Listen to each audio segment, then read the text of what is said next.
welcome you all with my love and respects. I have my headquarters in Bangalore, South India. I am born in a place called Thiruvannamalai. It is a pilgrimage center of South India. The world's biggest Shiva temple is there. Shiva is the popular god worshipped by Indians, Hindus. If you heard of Ramana Maharishi, a great enlightened mystic who lived in this South India, he lived there. Any of you have heard about Ramana Maharishi? He lived there.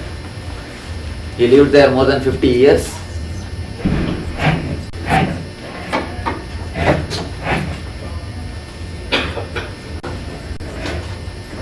It is from his disciples. It is from the disciples of Ramana Maharishi I had the first inspiration to enter into the spiritual life. Just like a casual visitor, along with the family, I went to meet a Swami called Annamalai Swami, disciple of Ramana Maharishi, a close disciple of Ramana Maharishi. To see him, he was teaching. He was talking to the people that we are beyond the pain and suffering, that we are not the body, we are beyond pain and sufferings. No misery touches us. When I heard all these words, I felt excited to give it. How he says that we will not be affected by pain? He says we are beyond pain. I went to the house and took a knife and cut myself to see whether we have pain or not. Still now the mark is there. Of course, I had a terrible pain. Not only the pain, the blows from mother. What have you done? What foolish things you have done? After having a first aid and the basic medical care, I went back to that Swami to complain. What is this? You taught that we don't have pain, and I went and cut myself and I had a terrible pain. Then he said, you have not understood in a proper angle. Please do this meditation, then you will understand. He gave me a small meditation technique. He asked me to find out the source of your thoughts. Find out source of your thoughts. From where thoughts are coming. So, I am too young to do all this meditation.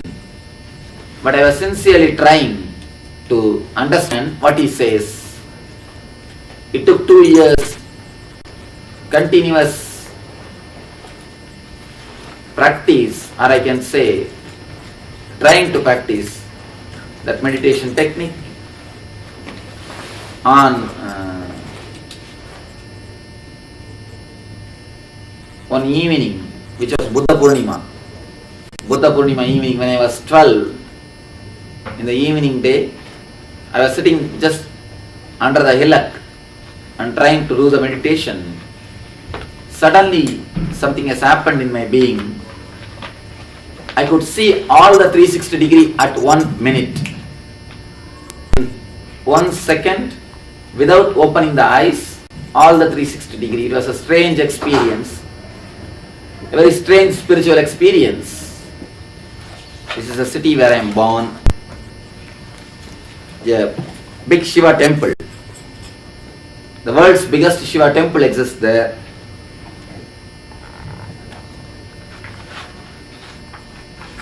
This is the age I had my first experience.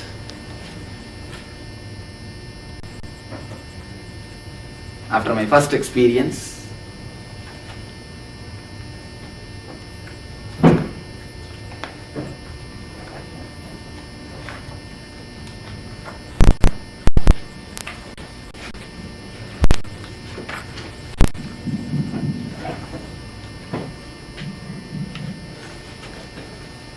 this is Annamalai Swamigal, the disciple of Ramana Maharishi.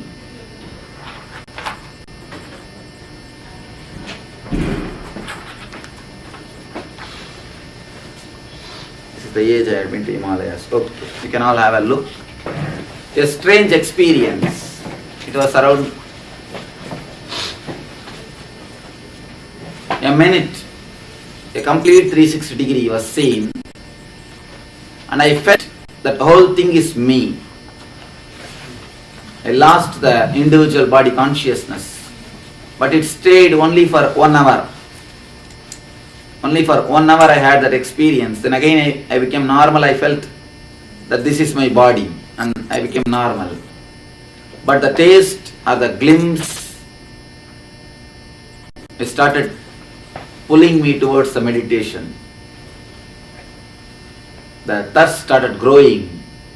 I started having connection or contact with all the spiritual masters who were available nearby. Then on one fine day, I ran away from the house to Himalayas. Himalayas, the people who practice meditation,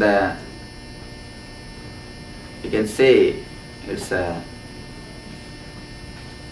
world's spiritual nerve center. The people who practice meditation, all of them gather there. I ran away to Himalayas to have a master. When I was 17, I ran away to Himalayas. This is the age.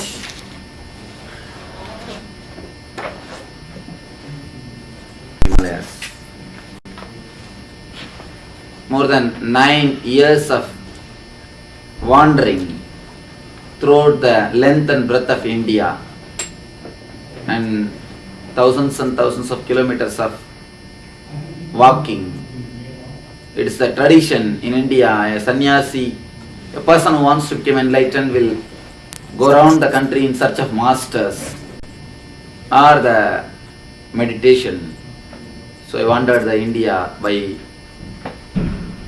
walk, length and breadth, spending my time in meditation and tapas. In 2000 January, in Madhya Pradesh, central India, central portion of the India, there's a place called Omkar.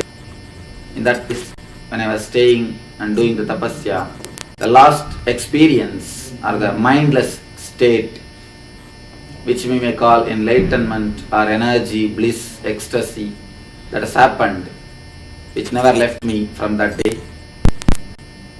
So, after 2-3 years, again, after the enlightenment, again he started wandering.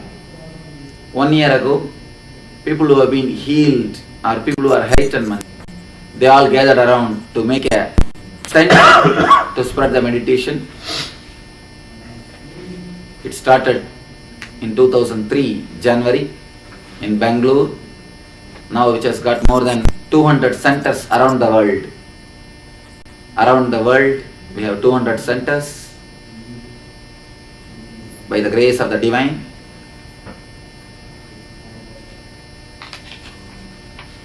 More than, I can say, 2 million people are touched.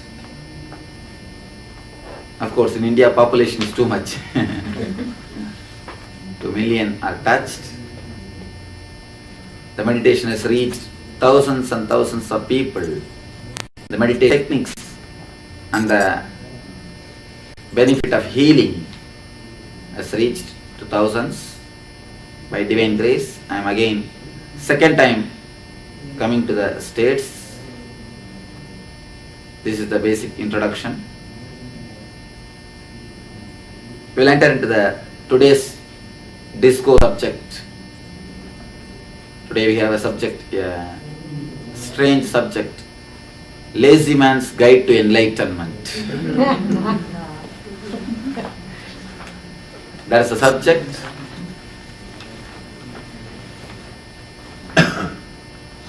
A small story from Ramana Maharshi's life. One man came to Ramana Maharshi, a great enlightened master who lived in this place, and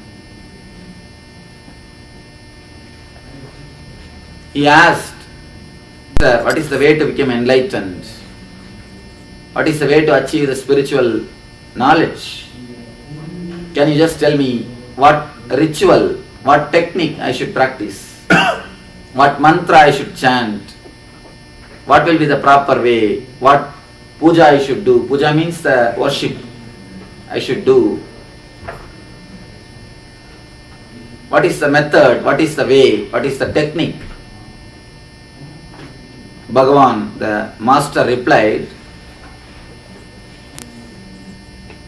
in one word, just relax. That is the only word he said, just relax. The disciple is so sincere, he left everything, just relaxed in one place, in the outside of one house. He just started relaxing, not for 1 day or 2 days. He just relaxed so totally. More than 20 years he lived in that same place. And the beauty is, when the Bhagavan said, just relax, and when he decided to relax, the moment he became enlightened. The very moment he became enlightened. Bhagavan says, for lazy people there is no need for a guide to become enlightened. For lazy man, there is no need for a guide to become enlightened. There is no need to have a guide to reach the enlightenment. Even in laziness, we are not total. That is the problem. If you know how to be totally lazy, you can simply reach the enlightenment. Even in laziness, we are not total. We are off in everything. When we are off, when we are resting, we are off. When we are doing something in anything, we are only off. We are not total in anything. That is the problem. One king goes to a Zen master and asks, Master, what is Zen? What is meditation? The master says, Zen, it is nothing. When I feel hungry, I eat. When I feel like sleeping, I sleep over. That is what is Zen.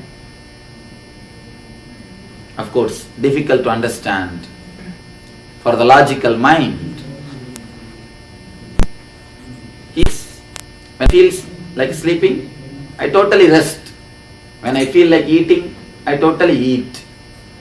But what we do, when we eat, except eating, our mind will be there in everything. Just scan our life. When we eat, that is the time for our future. Or you bother about the past. If you eat, your wife or the spouse will be there to give some complaint. This is not there proper, that is not there, this is not happening, that is not happening. Somebody will be there around you to remind you. Except eating, we do everything when we eat. Same way when we sleep. When we sleep, we don't sleep totally. A man who sleeps totally will never have a dream. He can directly fall into the unconsciousness. When you are awake also, you are not totally awake.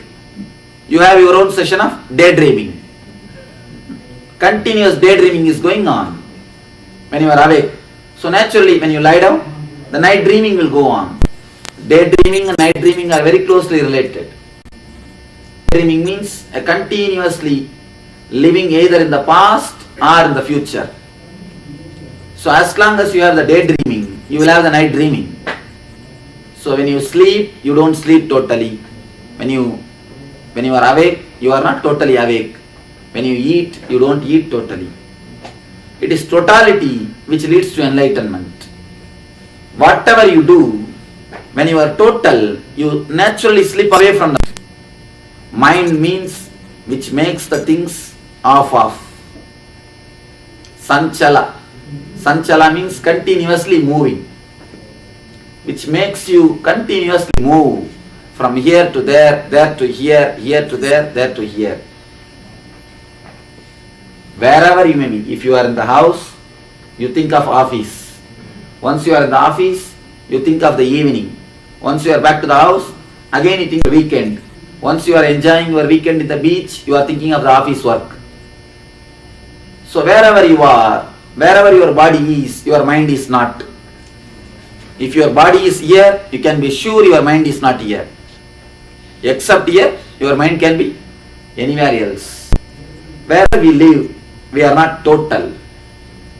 When we are total, you simply slip from the mind, you reach the level of energy. Whenever you are not total, you move in the horizontal line. When you are total, you just fall vertically into the energy, into the consciousness. It is the totality which makes you slip into the divinity. It is the totality which makes you to feel the divinity.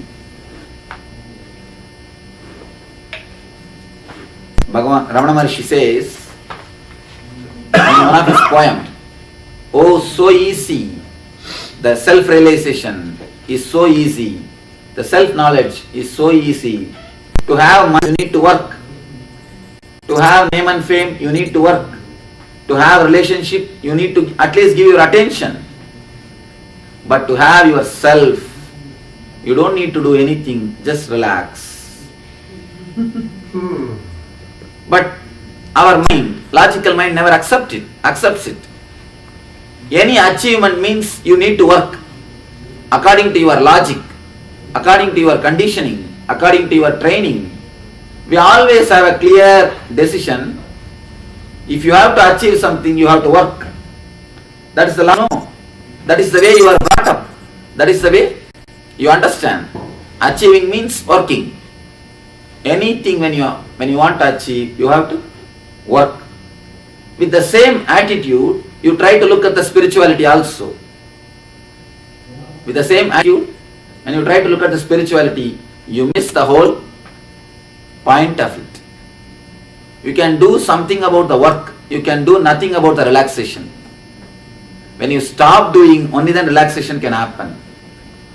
In the West, I saw so many advertisements, the relaxation techniques. So many advertising brochures explaining about the relaxation techniques. I was amazed. How can you do something about relaxation? When you stop doing, only relaxation can happen. You can never do something to fall into sleep. Can you fall asleep? No. You can stop doing everything, then you may fall asleep automatically. You can never do anything about it.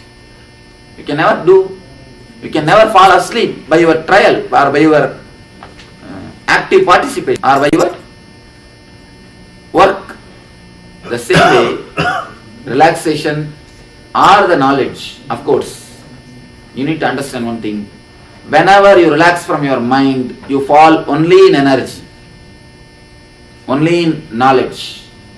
Relaxation from the mind means it's enlightenment.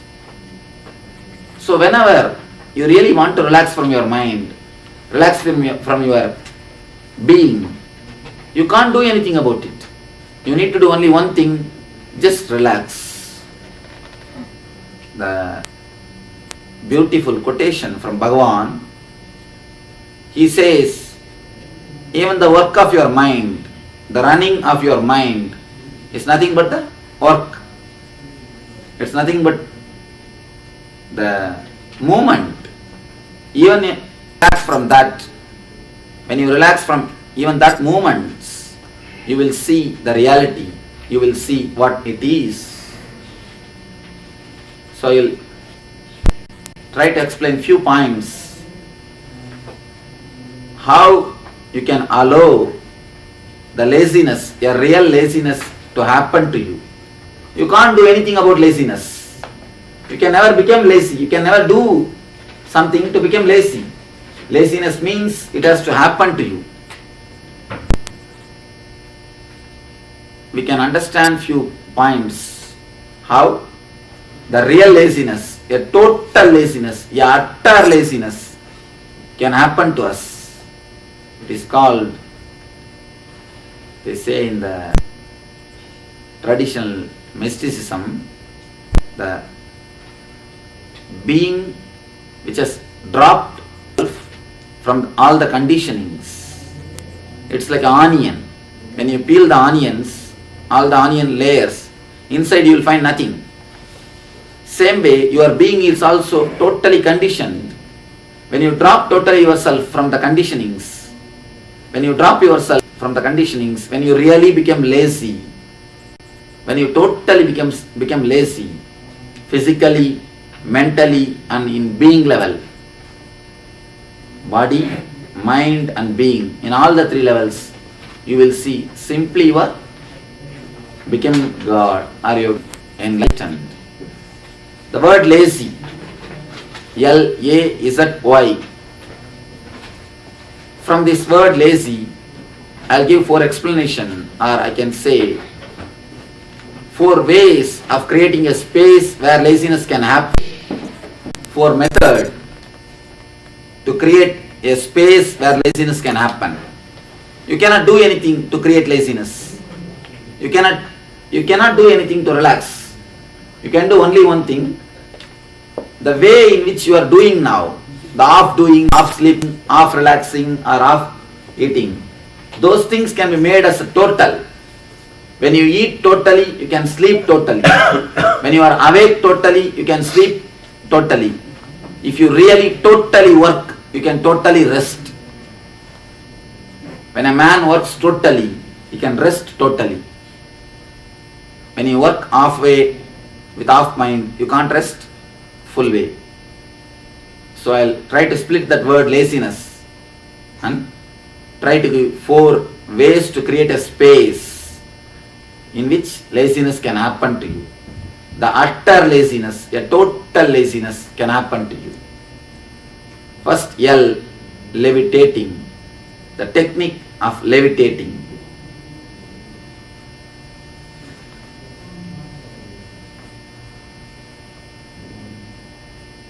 A small story. Once a man has fallen from the 3 floors and he is severely injured. He is lying on the ground. One of his friends came to help him, rushed and asked him, "Did the falling hurt you?" The man replied, No, only the stopping has hurt me, not the falling. By falling I was never hurt, only by being stopped I had been hurt. The same way, in our life also, the falling never hurts, only the stopping hurts. Why it hurts? Because of your weight. It is just your weight which hurts. If you observe the kids falling, how many times they may fall, they will never have the hurt. Because kids have got their own speciality or the special system, I can say inbuilt mechanism, which does not feel heavy. We need to understand 2 things. Weight is different, being heavy is different. Weight is something physical which you can measure. Being heavy is something psychological. You may not be bulky, you may not be obese, but continuously heavy inside. If you feel you are dead, you are dull, you can never levitate. The feeling of levitation leads you to laziness. A man who is utterly lazy will always feel he never walks, he flies. In each one of us, from the age of the infancy, I can say that from the age of 1 or 2, we have the inborn tendency to live in a simple way or to live in a light way. We are actually light. When we are born, we are growing, we are actually light. We are actually the light beings.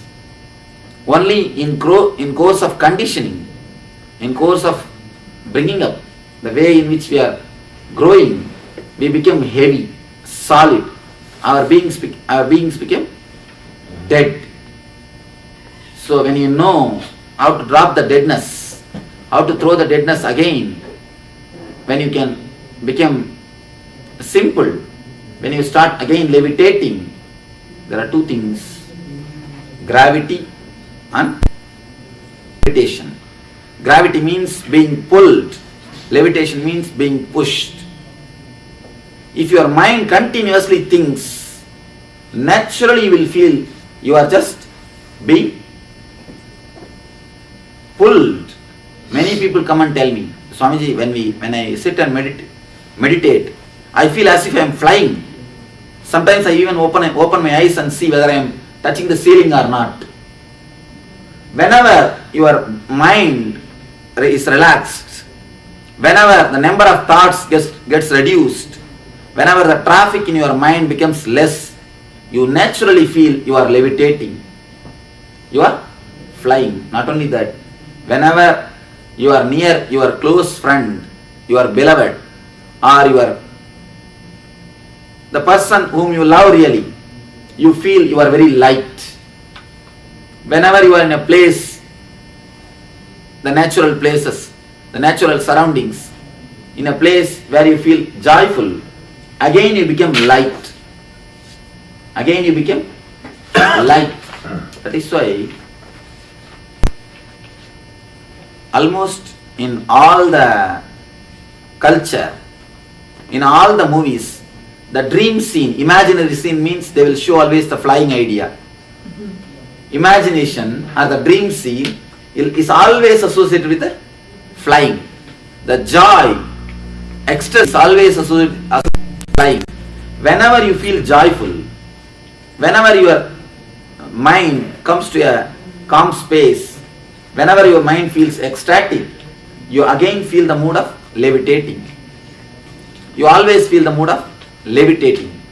If you just understand the idea of levitation, when you think much, whenever you bother too much, you will be just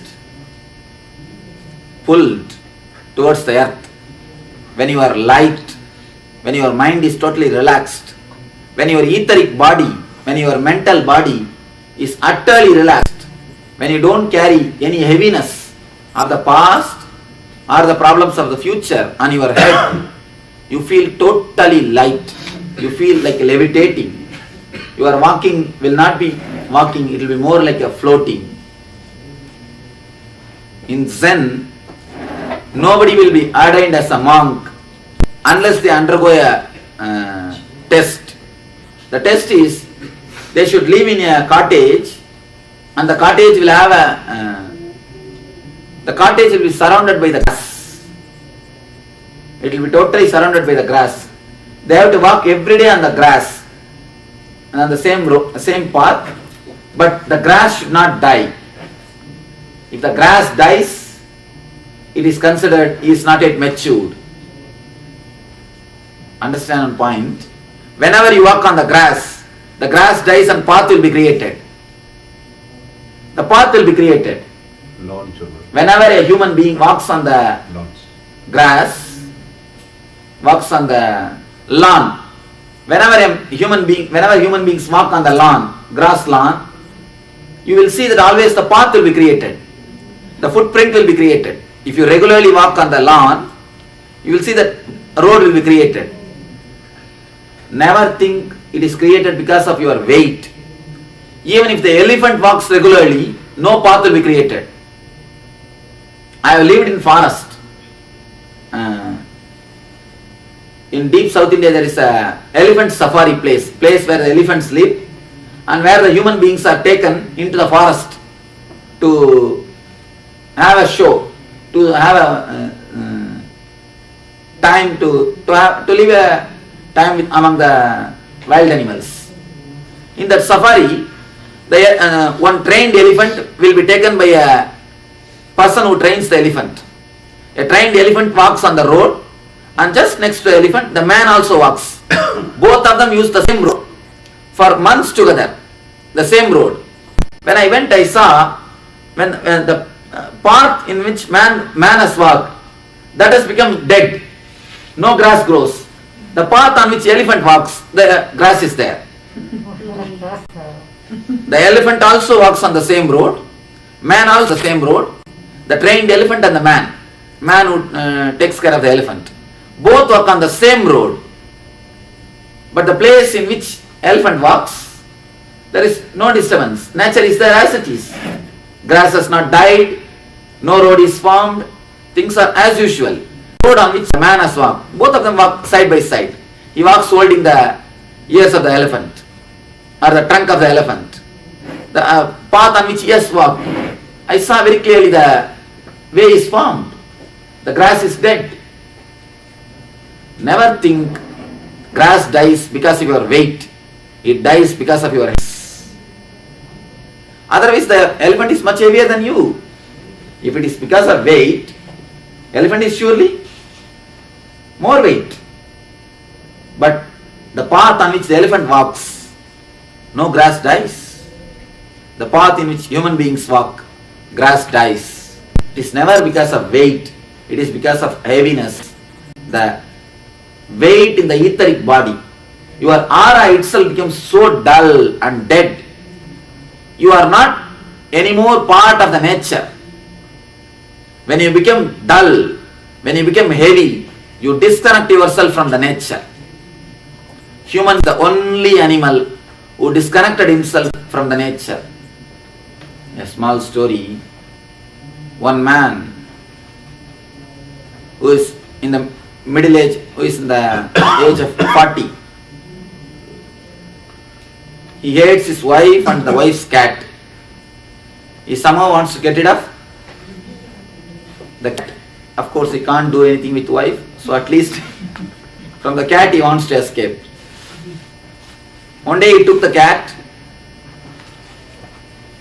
by his car along with him. He drove the car and he took the cat, dropped the cat away from his house, came back to the house. The minute he came back to the house, he saw the cat is standing. Cat has come back. Cats have got a special power. It's a root by smell. The next day again he took the cat, left it 20 miles away from the house, 20 miles away from the home, came back to the house. In half an hour he heard some sound outside his door. He went and opened the door, he saw the cat is standing. Third day he was totally depressed and he was disturbed. He took the cat, went right, left, this way, that way, traveled some more than 30-40 miles away from his home. Then he saw that he was in the midst of a forest. He felt, yes, this is a place, because I myself will never come to this place. It's a new place even for me. The cat can never come back to the house. So he left the cat. He was driving his way back to the house. On the way, suddenly he got a doubt. Rang up to the wife and asked, "Dear, the cat has come back to the house. Is the cat there?" He said, "Yes, it is already here." The man asked, "Please find out the way from the cat. I have forgotten the way." Human beings are the only people who have gone away from the nature, who don't have a connection with nature. When you become heavy, when your etheric body, mental body becomes heavy, when you start being pulled towards the earth because of your thought, because of your deadness, because of your dullness, because of your gravity, you disconnect yourself from the nature. The same, much heavier than a human being, the elephant, when it walks, nature never feels disturbed. But when you walk, nature feels disturbed and grass dies. It is our energy. Because we are totally disconnected from the nature, it is our energy that just kills the grass. Whenever a man makes the road, whenever a man makes a path by walking on the grass, he is considered, he has not yet become mature to become a monk. When he never creates a road, it means he has become one with the nature. He has no more heaviness inside. You don't have any more solid dullness or dead feeling inside. When he has become simple, when he has become again a child, when he has again reached the state of simplicity and innocence, the lightness, weightlessness, when he starts again floating, he reaches the state of enlightenment or the sannyas. A man who never creates the path where he walks, only is ordained as a monk. I say, understand the concept of levitation. Try to live totally in this moment without heaviness. Our nature is not heavy. You can see the kids. You were also a kid one day, long ago. That is why in almost all the culture, they say once upon a time the life was a golden age, it was beautiful. In all the tradition, Hindus they call it as Satya Yuga. In Buddhism they say the age of Dhamma. In every culture they say at one time, there was a time, ages ago, once upon a time everything was as it should be. Everything was so beautiful. But in reality there was no time. Every one of us have got our memory about our childhood. The individual memory of childhood only makes everyone feel the past was good. The past was beautiful. When you were a child, you were totally light. You didn't have the weight or heaviness. You were almost levitating. You never felt the gravity. You always felt only the levitation. You were just floating on the earth. Never you walked on the earth. So, there is a saying in a great epic of India, whenever you live according to the Dharma, you don't walk on the ground, you float on the ground. There was a great hero in a great epic in India, Mahabharata. The epic is called Mahabharata. The hero is called as Dharma, the man who lived according to righteousness. It says, the man who lived according to righteousness, he always only floated on the earth. He never walked on the earth. His chariot used to fly on the earth.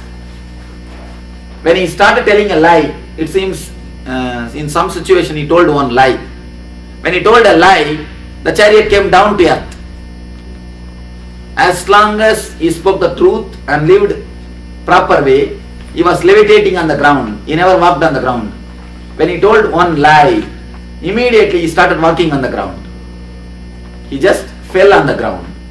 In your life also, whenever you don't carry heaviness in you, if you know the method or the technique, if you know the simple way of living in a light way, innocent way, like a child, you will see the levitation happens to you.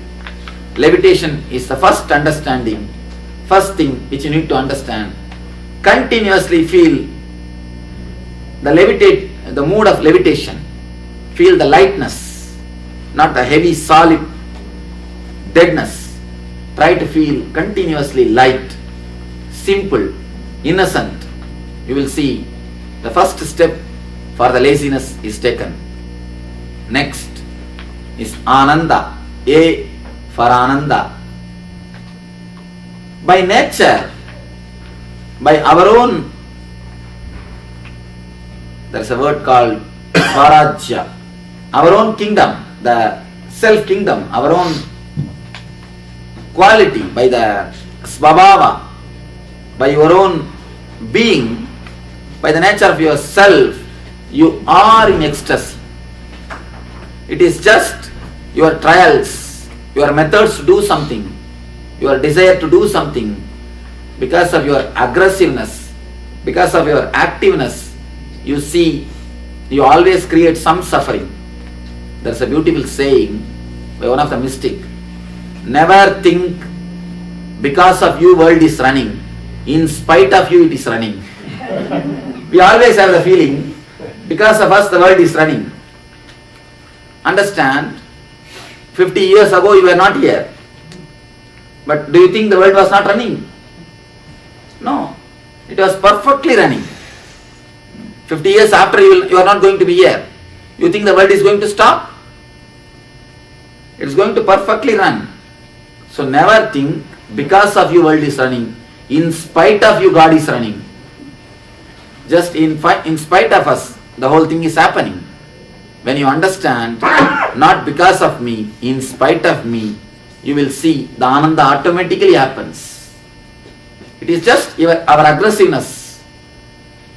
We want to be in front of everything. We want to be there just to pose ourselves, just to present ourselves. It is our attitude to present ourselves in front which disturbs our ananda, or our nature, our bliss.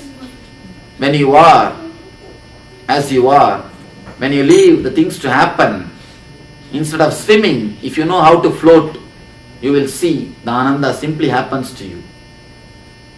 A man can never achieve anything by swimming. Yeah. Small story.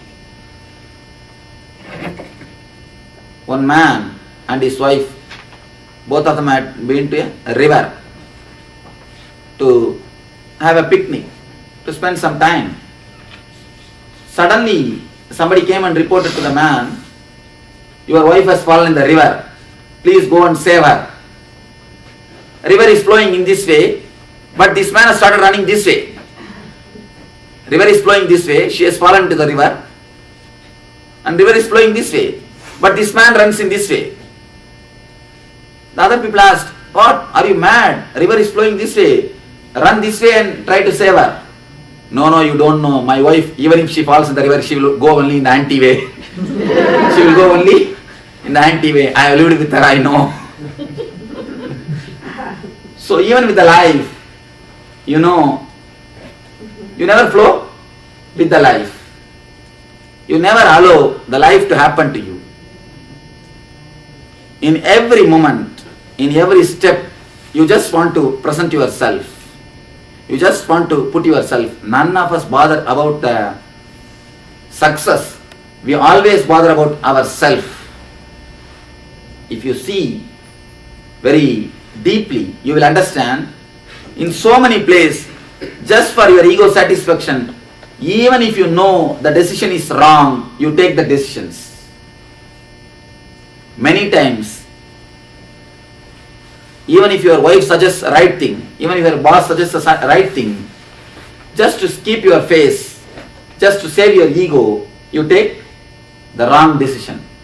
And you have a clear idea, whatever wife says is wrong. Whatever husband says is wrong. Whatever he may say, you have a very clear idea, he is bossing me. Whatever she says, you know very clearly, she is fool. I have seen many people, if wife comes for meditation, husband will never come. If husband comes for meditation first, wife will never come. When wife asks me, if wife comes and asks me, "Swamiji, can I tell my husband about the meditation?" I tell her, never. If you tell, you can be sure he will never come. Tell through somebody else. Then there is a possibility of if is coming and tasting it. So because we have a very clear decision, we make it clear. She means a fool. He means bossing. In our life, most of the time, you don't let the things to happen as it is. Just to prove your ego, you take even wrong decisions. Not only you take wrong decisions, you support them, you justify them by your logic. Every moment, the bliss or the life or the ananda happens to us. When you want to put your ego front, when you want to put yourself front, when you want to present yourself in a big way, naturally you make the whole thing into mess. You confuse the whole atmosphere. You confuse the relationship. You confuse the very space. So, just take your hand off. Take your head from the problem. Take your head away from the situation. You will see things go much more beautiful way and much more smooth way, much more ecstatic way. Because the world, the existence knows how to run the whole show. It is our ego. Whenever you try to present your ego, whenever you try to be solid, you enter into the troubles. So, allow the ananda to happen to you. You will take the next step. Allow first the levitation to happen to you. Allow the ananda to happen to you. The third thing, zest, the spirit. We always have an idea, spirit is something anti-laziness. But I tell you, only a real lazy man can have a spirit. A man who is full of spirit, only he can be really lazy. We always think laziness means something missing, something negative. We have a very wrong negative connotation for laziness. There is a beautiful saying from J. Krishnamurti. He says, a man who doesn't know how to get depressed can never know how to express. But we have a very anti feeling towards the depression. Depression means something missing or something lacking or something should not happen. But when you do not know how to totally get depressed, you miss one dimension of your life. If you don't have a depression, be very clear, you miss one dimension of your life. If you don't know how to get depressed, I tell you honestly, you can never laugh. A man who can go to his peak, man who can go to his valley, only he can reach the peak. The man who never tasted the valley can never enjoy the peak. How deep you go, only that high you can fly. So, if you know really how to totally be lazy, utter laziness, only then you will see, you will have the zest or the spirit to live, the excitement to live. If you see in the kids, you can see, when they throw the toys, when they throw the things, they totally throw the things out and lie down. They are totally relaxed, utter relaxed. But when they wake up and catch the toys and start playing, nothing else can satisfy them. They want their toys, they want their things, they want everything. If you take away one small toy, they feel as if their life is taken away. They just shout. So much of spirit to live. And not only that, when they look at the world, when they look at the things, you see how alive they are in their eyes. Actually, they live through their eyes. When they look at something, they totally enjoy just by the eyes. So alive, so spirited. And for everything they have some question. They have the inquisitiveness.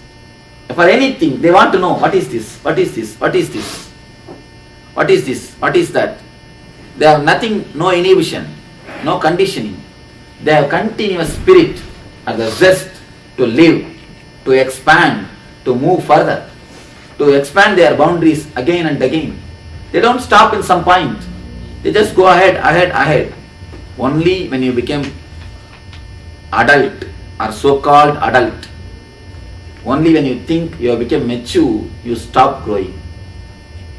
When you think you become mature, in the spirit also you are half, in laziness also you are half. So have the zest to live continuously from the moment you get up from your bed to the moment you go to the bed. Just be alive, bubbling, vibrant. You will see you can have the utter laziness. Utter laziness can happen to you if you have the zest or the spirit to live, to expand.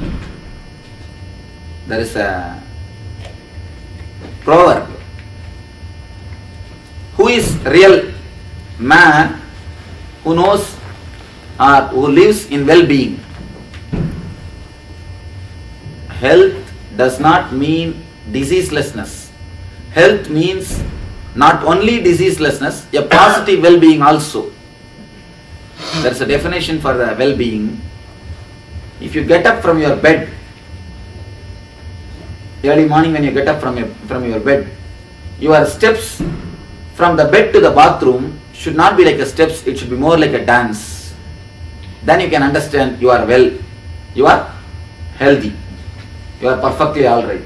Your steps from bathroom to bed or bed to the bathroom should be more like a dancing than like a steps.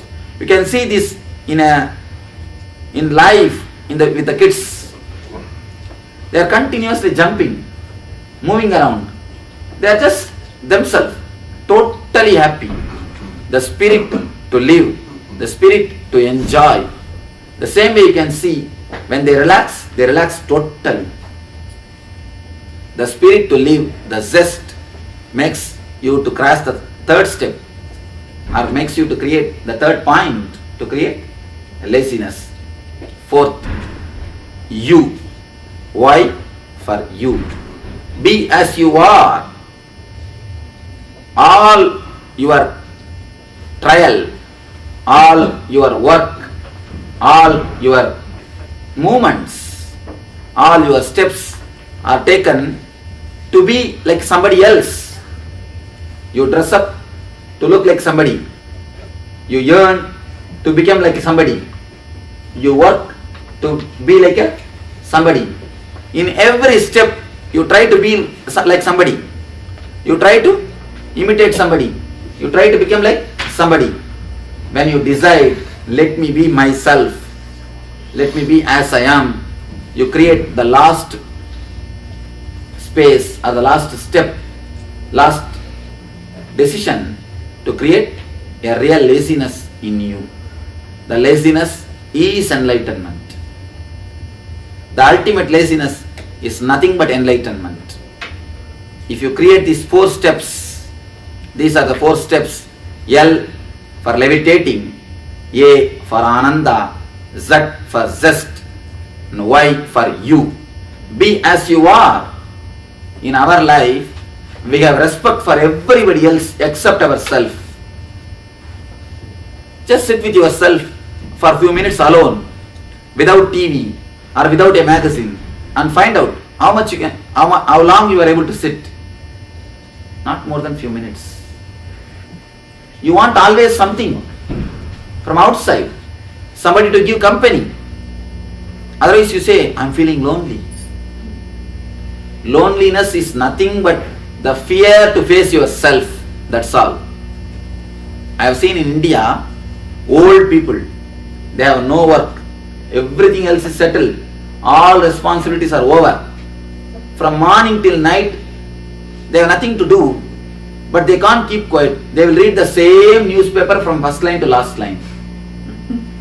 Morning till evening, reading the same newspaper. They would have got married, their son should have got married, their grandson should have got married, but they will be reading the matrimonial columns. I have seen, they will be sitting and reading the matrimonial column. They can't sit with themselves. They have to have some outside things. So when you can really drop everything out and be with yourself, you have taken the last decision to be utterly lazy. So laziness is enlightenment. This is the lazy man's guide to enlightenment.